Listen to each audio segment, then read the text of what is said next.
اعلیٰ حضرت کا ایک کلام پیش کرتے ہوئے میں قبلہ چھوٹے پیر صاحب کی بارگاہ میں مائک پیش کرتا ہوں۔ دوستوں سے گزارش ہے کہ تھوڑا تھوڑا ادھر قریب تشریف لیں۔ جو اب آپ دوست پیچھے بیٹھے ہیں تھوڑا تھوڑا قریب تشریف لے آئیں۔ اللہ تعالیٰ آپ کو خوش رکھے۔ اعلیٰ حضرت کہتے ہیں کہ سرور کہوں کہ مالک و مولا کہوں تجھے۔ سبحان اللہ، سبحان جس کو سمجھ آئیے کہہ دے سبحان اللہ۔ سرور کہوں کہ مالک و مولا کہوں تجھے، باغ خلیل کا گل زیبا کہوں تجھے۔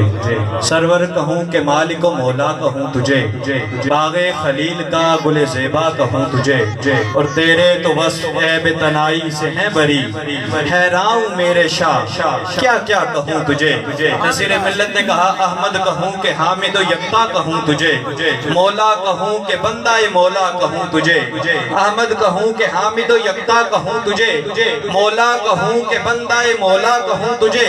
کہہ کر پکاروں ساقی کوثر بروز حشر، یا صاحب شفاعت کبریٰ کہوں تجھے۔ یا عالمین کے لیے رحمت کا نام دوں، یا پھر مکین گنبد خضرا کہوں تجھے۔ پا کر اشارہ سورہ یاسین کا اس طرف، دل چاہتا ہے سید والا کہوں تجھے۔ اور زہرا ہے لخت دل تو حسن ہے تیری شبیہ، زینب کا یا حسین کا بابا کہوں تجھے۔ لفظوں نے ساتھ چھوڑ دیا میرا کھو کے اپنے حواس، میرے قریب تو ہی بتا اب کیا کہوں تجھے۔ اور اتنے قریب مجھ کو ملے خلد میں جگہ، کہنی ہو کوئی بات یوں جا کہوں تجھے۔ کرتا ہے اختتام سخن اس پہ اب نصیر، کچھ سوجھتا نہیں کیا کیا کہوں تجھے۔ کرتا ہے اختتام سخن اس پہ اب نصیر، کچھ سوجھتا نہیں کیا کیا کہوں تجھے۔ تیرے تو بس عیب تنائی سے ہیں بری، حیران میرے شاہ کیا کیا کہوں تجھے۔ لیکن رضا نے ختم سخن اس پہ کر دیا، خالق کا بندہ خلق کا آقا کہوں تجھے۔ لیکن رضا نے ختم سخن اس پہ کر دیا، خالق کا بندہ خلق کا آقا کہوں تجھے۔ بڑے ادب کے ساتھ ملتمس ہوں پیر طریقت برابر اہل عقیدت حضرت علامہ پیر سید محمد فضل عثمان حیدر شاہ جی، آپ اپنی خوبصورت گفتگو سے ہماری سماعتوں کو محظوظ فرمائیں گے۔ محبت کے ساتھ نعرہ بلند کیجئے گا، نعرہ تکبیر۔ تھوڑا سا مزید بیداری کے ساتھ نعرہ تکبیر، نعرہ رسالت، نعرہ رسالت، نعرہ رسالت، نعرہ تحقیق، نعرہ حیدری، فیضان خواجگان چورا شریف۔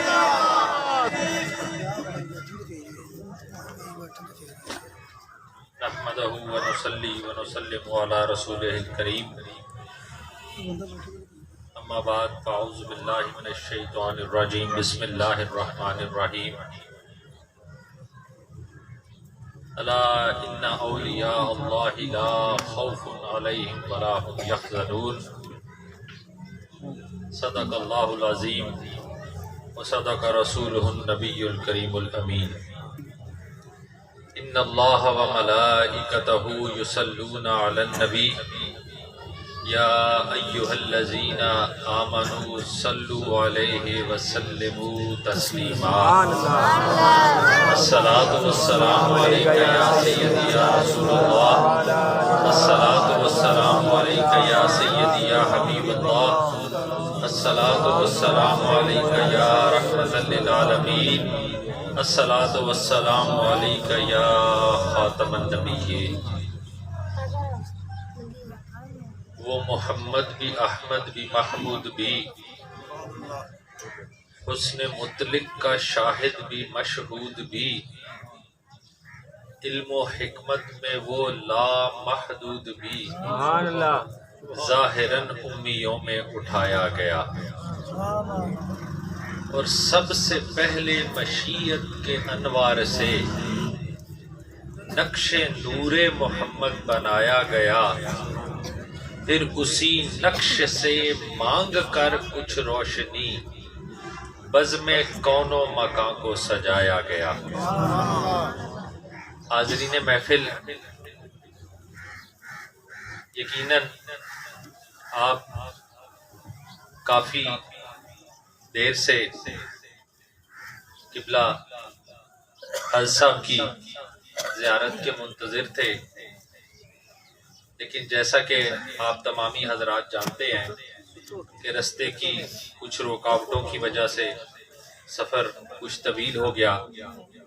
بہرحال الحمدللہ آپ کی جو ذوق شوق تھا وہ پورا ہوا، قبلہ حضرت صاحب تشریف لے آئے۔ آج کی یہ جو محفل، جو بزم قبلہ صوفی خلیفہ محمد بوٹا صاحب نے یہ جو سجا رکھی ہے، میں نے جو گفتگو کرنی ہے، کوئی میرے دامن علم میں کوئی بہت وسعت بھی نہیں ہے، 2-3 باتیں صرف میں نے آپ کو روایتی خطاب سے ہٹ کے آپ کو سنانی ہے، جو کہ صرف اتنی گزارش ہے کہ آپ نے ان کو ذہن نشین رکھنا ہے۔ تمامی حضرات کے علم میں یہ ہوگا، علماء بیٹھے ہیں، علماء سے آپ نے سنا ہوگا کہ اس امت میں 72 فرقوں کا علماء نے ہمیں بتایا، میں نے پڑھا سنا۔ بڑی مختصر میں نے گفتگو کرنی ہے اور میں نے اپنی گفتگو کو اختتام کی طرف لے کے جانا ہے۔ قبلہ حضرت صاحب سے بھی ہم نے جو ہے وہ کچھ موتی آپ ہمیں عنایت فرمائیں گے، جو ہم نے جن کو سنبھال کے رکھنا ہے۔ 72 فرقے، اور ان فرقوں میں تمام جو جماعتیں ہیں ان کا جو اجماع ہے وہ عبادت پہ ہے۔ سب کہتے ہیں کہ اللہ کی عبادت کرنی ہے، ایسے ہی بات ہے، ایسے ہی ہے، سب کہتے کیا کہتے ہیں؟ عبادت کس کی کرنی ہے؟ اللہ کی کہتی ہے۔ اور تقریباً تمام کا دین اسلام کے بنیادی عقائد کے اوپر بھی متفق ہے۔ وہ کیا عقائد؟ کلمہ، نماز، روزہ، حج، زکوٰۃ۔ کچھ تھوڑا تھوڑا فرق ہے، کچھ نے کلمے میں کچھ ترمیم تخفیف کر رکھی ہے، کچھ نماز میں کچھ ترمیم کے ساتھ ادا کرتے ہیں، کچھ تخفیف کے ساتھ ادا کرتے ہیں، کچھ روزے میں کسی کے اوقات میں کسی نے کچھ تبدیلی کر رکھی ہے۔ میں بات آپ کو جو سمجھانا چاہتا ہوں کہ تقریباً ان کے اوپر، سب کے اوپر سب کا اجماع ہے کہ کلمہ، نماز، روزہ، حج اور زکوٰۃ، یہ سب کا اس کے اوپر اجماع ہے، لیکن سب نے اپنے اپنے ذوق کے مطابق کسی نے کوئی چیز شامل کی، کسی نے کچھ کم کی۔ اور اب تمام یہ جتنی جماعتیں ہیں، ان جماعتوں کے اندر سارے اپنی اپنی جگہ پہ بہت بہت متقی بھی رکھتے ہیں، پرہیزگار بھی رکھتے ہیں، بہت بڑے عالم بھی ہیں، مفسرین بھی ہیں، محدثین بھی ہیں، بہت سے کچھ آیت اللہ بھی ہیں، کچھ حجت اللہ بھی ہیں، ان تمام فرقوں میں، تمام جماعتوں میں۔ لیکن ایک جماعت جو ہمیں ان جماعتوں سے، ایک جماعت جو ہماری جو ان سے مختلف ہے، وہ کیسے مختلف ہے؟ اب کلمہ ہم بھی پڑھتے ہیں، نماز بھی پڑھتے ہیں، روزہ بھی رکھتے ہیں، حج بھی کرتے ہیں، زکوٰۃ بھی الحمدللہ ادا کرتے ہیں، تمام جتنے یہاں پر بیٹھے ہیں سب اس پر مختلف ہیں۔ لیکن اب یہ تمام جماعتیں جن کے پاس مفسرین بھی ہیں، محدثین بھی ہیں، جن کے پاس آیت اللہ بھی ہیں، حجت اللہ بھی ہیں، لیکن ایک جماعت ایسی ہے جو یہ یقین رکھتی ہے کہ ان سب کے باوجود بھی ایک ولی اللہ بھی ہوتا ہے، کہ جو اس کے اوپر یقین رکھتے ہیں۔ الحمدللہ یہ باقی جتنی جماعتیں ہیں ان میں سے کسی کے پاس بھی ولی اللہ نہیں ہے، یہ ایک ہماری جماعت ہے۔ اور اب یہ ولی اللہ جو ہے، یہ صرف یہ آقا کریم علیہ الصلوۃ والسلام کی صرف اسی میں مختصر اشارہ کرتے کرتے اپنی گفتگو کو اختتام کی طرف لے کے جاؤں گا کہ اب یہ جو ولی اللہ ہے، یہ صرف 1400 سال سے الحمدللہ صرف ہماری ہی جماعت ہے کہ جو اس کے قائل ہیں کہ اللہ کے کچھ خاص بندے ہوتے ہیں، کیا ہوتے ہیں؟ کچھ خاص بندے، وہ اللہ کے کچھ دوست ہوتے ہیں جن کو اللہ پاک اپنا قرب عطا کرتا ہے۔ اب یہ بھی میں اشارہ کرتا چلوں گا، اب یہ جو ولی اللہ جو ہے، اللہ کے جو ولی ہیں، یہ صرف اسی امت میں نہیں ہے۔ میں صرف مختصر اشارہ کر کے آگے بڑھ جاؤں گا اپنے گفتگو کی طرف کہ یہ اس سے پہلے کی امتوں میں بھی موجود تھے۔ علماء سے آپ نے سنا ہوگا، میں صرف اشارہ کر کے آگے بڑھ جاؤں گا۔ ایک وہ بھی اللہ کا دوست ہے تھا کہ اللہ کا پیغمبر، اللہ کا برحق نبی اپنے دربار میں بیٹھا تھا اور اس نے اپنے درباریوں سے پوچھا تھا، ہے کوئی ایسا بندہ جو تخت بلقیس لے آئے؟ وہاں پہ ایک اللہ کا دوست بیٹھا ہوا تھا۔ پھر اللہ نے یہ خود اپنے قرآن میں ارشاد فرمایا کہ میرے کچھ ایسے دوست تھے۔ میں اشارہ کر کے اپنی گفتگو کی طرف واپس موضوع کی طرف آؤں گا کہ اللہ نے کہا کہ جن کو میں خود کروٹیں بدلاتا تھا۔ آپ نے سن رکھا ہے کہ میں خود کروٹیں بدلاتا تھا۔ الحمدللہ ہماری وہ جماعت ہے کہ ہمارا اس کے اوپر یقین ہے کہ اللہ کے ولی، باقی کسی جماعت میں بھی آپ کو یہ ولی اللہ کا تصور نہیں ملے گا۔ یہ صرف ایک اسی ہماری جماعت جو اہل سنت والجماعت ہے، اسی میں آپ کو یہ ولی اللہ کا جو ہے یہ تصور ملے گا۔ اب میں اپنے موضوع کی طرف میں واپس آتا ہوں۔ الحمدللہ اب یہ جو امت جس میں اللہ پاک نے ہمیں پیدا کیا، یہ بھی کوئی عام امت نہیں ہے۔ الحمدللہ یہ وہ امت ہے کہ جس کے لیے اللہ کے برحق نبی نے اللہ کی بارگاہ میں یہ دعا، ہم نے اللہ سے دعا تو نہیں نہ کی کہ ہمیں اپنے پیارے محبوب کی امت میں پیدا کرنا، یہ اس کا کرم ہوا نا۔ اس نے اپنے فضل اور کرم سے ہمیں اپنے پیارے محبوب کریم علیہ الصلوۃ والسلام کی امت میں پیدا کر دیا۔ یہ اس کی مہربانی، یہ اس کا فضل اور کرم۔ یہ امت کون سی ہے؟ میں آپ کو صرف اس امت کی خاصیت بتاتے ہوئے اپنے موضوع کی طرف واپس آؤں گا کہ سرکار موسیٰ علیہ السلام نے اللہ کی بارگاہ میں دعا کی۔ کیا دعا کی؟ کہ اے میرے مالک، تو مجھے اپنا پیغمبر، اپنا نبی بنا کے بے شک نہ بھیج، مجھے اپنے پیارے محبوب کریم علیہ الصلوۃ والسلام کی امت میں پیدا کر دے۔ یہ کون دعا کر رہا ہے؟ یہ اللہ کا برحق نبی۔ اب میں اپنے موضوع کی طرف واپس آتا ہوں۔ آقا کریم علیہ الصلوۃ والسلام کی محفل لگی ہوئی ہے اور آقا کریم علیہ الصلوۃ والسلام اللہ کے ولیوں کا، ولی اللہ کا آپ تذکرہ فرما رہے ہیں۔ اور صحابہ اٹھ کے عرض کرتے ہیں، ایک صحابی، یا رسول اللہ، میں بڑی مختصر گفتگو کر رہا ہوں اور آپ نے میری باتوں کو یاد رکھنا ہے، بہت مختصر، اور میں نے اختتام کی طرف جانا ہے کہ یا رسول اللہ یہ ولی اللہ کون ہے؟ کون پوچھ رہا ہے؟ آقا کریم علیہ الصلوۃ والسلام کے صحابی۔ اور کن سے پوچھ رہے ہیں؟ آقا کریم علیہ الصلوۃ والسلام سے خود۔ یا رسول اللہ یہ اللہ کے ولی کون ہے؟ اب جو آقا کریم علیہ الصلوۃ والسلام نے جواب ارشاد فرمایا اس کو آپ نے یاد رکھنا ہے۔ آقا کریم علیہ الصلوۃ والسلام فرماتے ہیں، اے میرے صحابی، یہ ولی اللہ وہ لوگ ہیں جن کو اللہ ایک خاص مقصد کے لیے دنیا میں پیدا کرے گا۔ کیا کرے گا؟ خاص مقصد کے لیے۔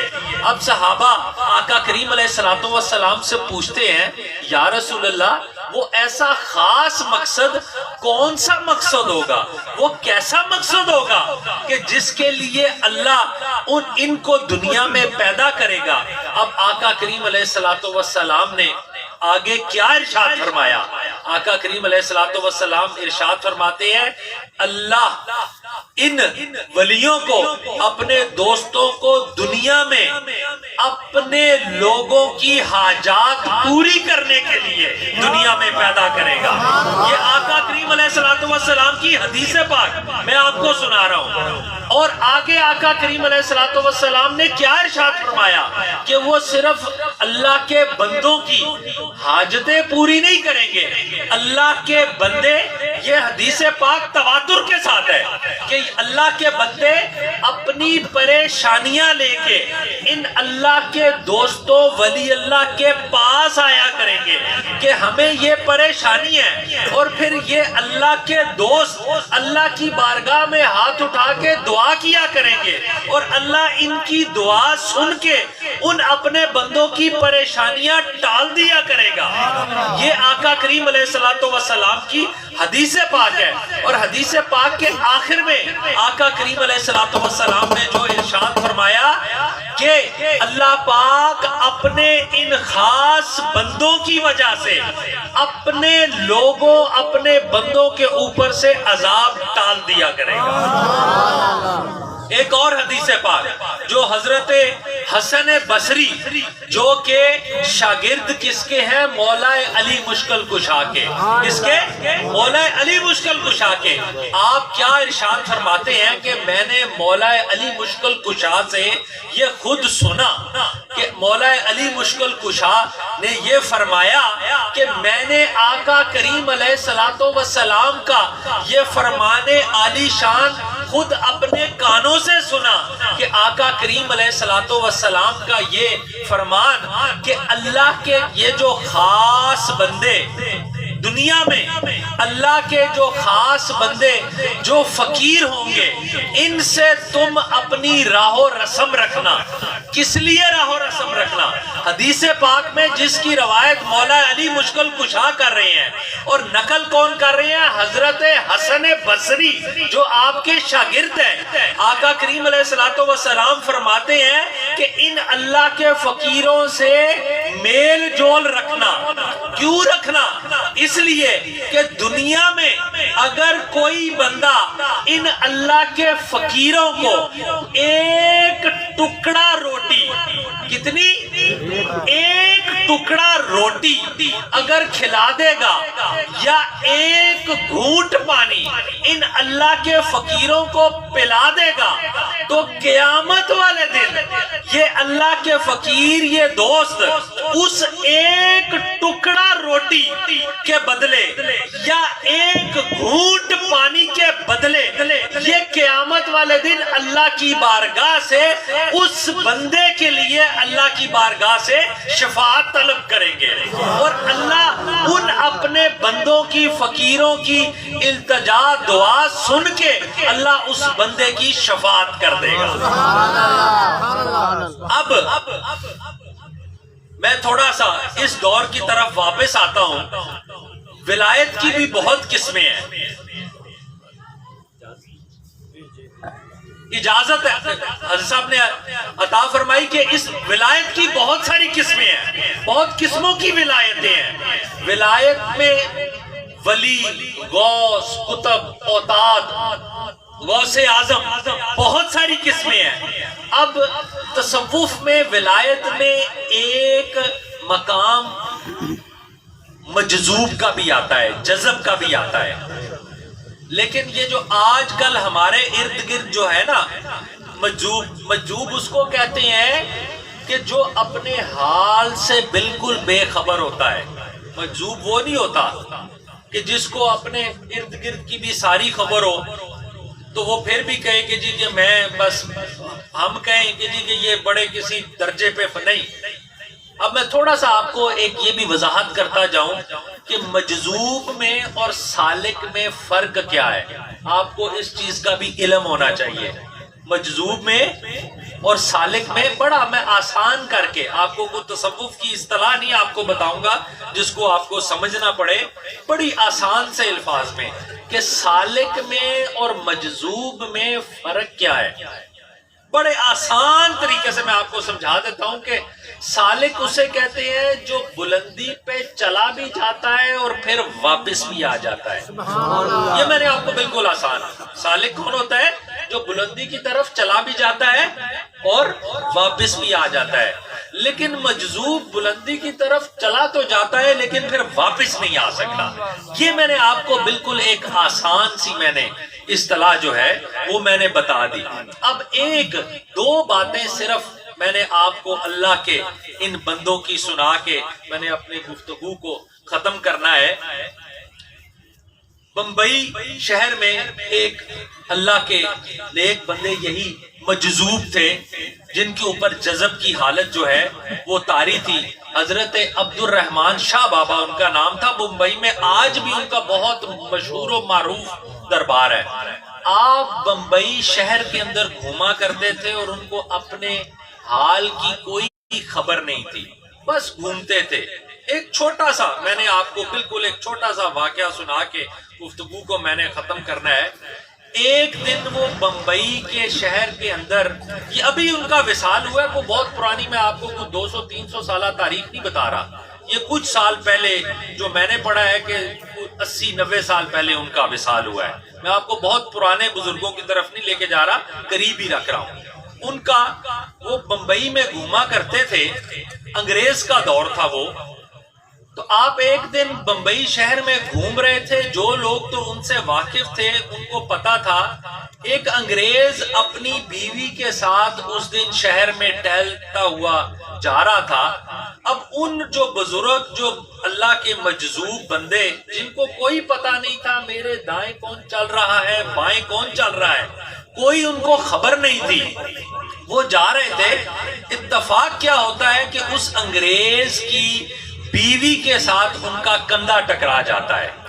اب کندھا ٹکرانا تھا کہ اس انگریز کی بیوی نیچے گر گئی. اب جب وہ گری تو انگریز کو بڑا تیش آ گیا, بڑا غصہ آ گیا. اس نے اس غصے تیش کی حالت میں ان مجذوب اللہ کے بندے کو ایک تھپڑ مار دیا یا دھکا دے دیا. اب وہ تو یہ کام کر کے وہ انہوں نے جب تھپڑ کھایا ان کو دھکا لگا تو انہوں نے آسمان کی طرف دیکھا, دیکھ کے پھر نیچے دیکھا اور اپنی منزل کی طرف چلے گئے. جب وہ چلے گئے انگریز کے اوپر ایک غشی کا دورہ طاری ہو گیا, اسے ڈاکٹر کے پاس لے جایا گیا, کوئی علاج نہیں ہوا. اب اس انگریز کا جو ڈرائیور تھا وہ ہندو تھا. کون تھا؟ تھا ہندو, لیکن عقیدہ اس کا بھی ٹھیک تھا ہندو. وہ جانتا تھا کہ کچھ خاص بندے ہوتے ہیں, کچھ خاص بندے ہوتے ہیں. جب اس نے اپنے اس مالک کی یہ حالت دیکھی نا تو وہ اپنی مالک کی بیوی سے کہنے لگا کہ یہ دوائیوں سے ٹھیک نہیں ہونے لگا. اس نے پوچھا کہ کیسے ٹھیک ہوگا؟ اس نے کہا وہ جس کو تیرے بندے نے دھکا مارا ہے نا وہ اللہ کا ایک خاص بندہ ہے. جب تک تو اس کے پاس نہیں جائے گی نا یہ ٹھیک نہیں ہوگا. اس نے کہا پھر؟ اس نے کہا جانا پڑے گا. اس نے کہا کدھر؟ اس نے کہا ٹھکانا تو کوئی نہیں ان کا, ان کو ڈھونڈنا پڑے گا. اس نے کہا چل پھر علاج تو کرا لیا, یہ ٹھیک نہیں ہو رہا تو چل یہ بھی کر کے دیکھتے ہیں. اب اس انگریز عورت نے اس ڈرائیور کو ساتھ لیا اور بمبئی کی گلیوں میں ڈھونڈنا شروع کر دیا. ڈھونڈتے ڈھونڈتے ڈھونڈتے ایک دریا کے کنارے جا کے ان کو ڈھونڈا اور اس نے ان اللہ کے مجذوب بندے کے پاؤں پکڑے, معافی مانگی. وہ پوچھنے لگے کہ کیا ہوا ہے؟ کہنے لگی میرے بندے سے غلطی ہو گئی ہے, اسے معاف کر دو. اب اس اللہ کے خاص بندے نے کیا جواب دیا؟ انہوں نے کہا میں نے تو کچھ بھی نہیں کہا. انہوں نے کہا نہیں آپ نے نہیں کہا تو پھر یہ کیا ماجرا ہے؟ انہوں نے کہا یہ دو یاروں کا جھگڑا ہے. تیرے خاوند کے یار کو میرے سے دھکا لگا, اس نے مجھے مارا. جب مجھے تکلیف ہوئی میرے یار کو تکلیف ہوئی, اس نے تیرے یار کو مارا. یہ تو دو یاروں کا جھگڑا ہے. اس نے کہا پھر یہ کیسے اس کا ٹھیک ہوگا؟ اس نے کہا اچھا. وہ بزرگ کہنے لگے اچھا کچھ کرتے ہیں. آسمان کی طرف سر اٹھایا اور دیکھ کے اللہ کی بارگاہ میں کیا عرض کرتے ہیں, اے میرے مالک میں نے اسے معاف کر دیا, اب تو بھی اسے معاف کر دے. یہ اللہ کے خاص بندے ہوتے ہیں. اب آخری بات جو میرے ذہن میں آ گئی چلیں وہ بھی سناتا چلوں. سید المجذوبین کی حضرت بہلول دانا, حضرت وقت کا بادشاہ جن کا مرید تھا، یہ اللہ کے خاص بندے. کون؟ وقت کا بادشاہ، خود بھی مرید تھا اور اس کی بیوی ہارون رشید بھی آپ کا مرید تھا، اور آپ کی بیوی زبیدہ بھی آپ کی مرید تھی. ایک دن آپ کا جو ٹھکانہ تھا وہ قبرستان کے اندر تھا. کہاں تھا؟ قبرستان. میں نے کہا نا کہ یہ جو مجذوب ہوتے ہیں ان کو اپنے حال کی کوئی خبر، مجذوب ہوتا ہے جس کو اپنے دائیں بائیں کا کچھ پتہ نہ ہو کہ میں کہاں پر بیٹھا ہوں، کہاں پہ چل رہا ہوں، کون میرے آس پاس ہے. ایک دن آپ کی خدمت میں حاضر ہوا تو کہنے لگا کہ آپ یہ کیا ویرانے میں بیٹھے رہتے ہیں، ویرانے میں پڑے رہتے ہیں، حکم کریں مجھے، میں ادھر آبادی کے اندر، شہر کے اندر آپ کے لیے ایک عالی شان سا مکان تعمیر کرتا ہوں، آپ وہاں پر آ کے سکونت اختیار کریں. تو حضرت بہلول کہنے لگے اے ہارون، یہ آبادی کس کو کہتے ہیں، یہ آبادی کس چیز کا نام ہے؟ تو عرض کرنے لگا حضرت کسی دن آئیں نا، تشریف لائیں، آپ کو پتہ لگے کہ بغداد شہر کی کیا چنکا چوند ہے، کس طرح کیا رونق ہے ادھر، آپ تشریف لائیں تو آپ کو پتہ لگے. آپ نے کیا جواب ارشاد فرمایا؟ حضرت بہلول فرماتے ہیں اے ہارون، تو جس کو آبادی کہتا ہے نا، میں نے آج تک اس آبادی سے لوگوں کو اس ویرانے کی طرف آتے ہوئے ہی دیکھا ہے، یہاں سے کسی کو واپس جاتے ہوئے نہیں دیکھا. روز کبھی ایک، کبھی دو، کبھی تین، سارے اسی طرف ہی آ رہے ہیں، یہاں سے اٹھ کے واپس کوئی نہیں جاتا. تو میں اس کو کیسے آبادی مانوں؟ میں یہی رہوں گا، ادھر ہی میرا ٹھکانہ جو ہے، میں یہی ٹھیک ہے. اب آپ کی جو ہارون رشید کی جو بیوی تھی بڑی خوبصورت تھی، آپ کی بڑی خاص مرید خاص تھی. ایک دن، بس آخری بات 2 منٹ صرف، کہ ایک دن ہارون رشید اپنے محل میں داخل ہوا تو اس کی بیوی زبیدہ سو رہی تھی. اس نے اپنی بیوی کا چہرہ دیکھا تو چاند، 14ویں کا چاند اپنی آب و تاب سے چمک رہا تھا.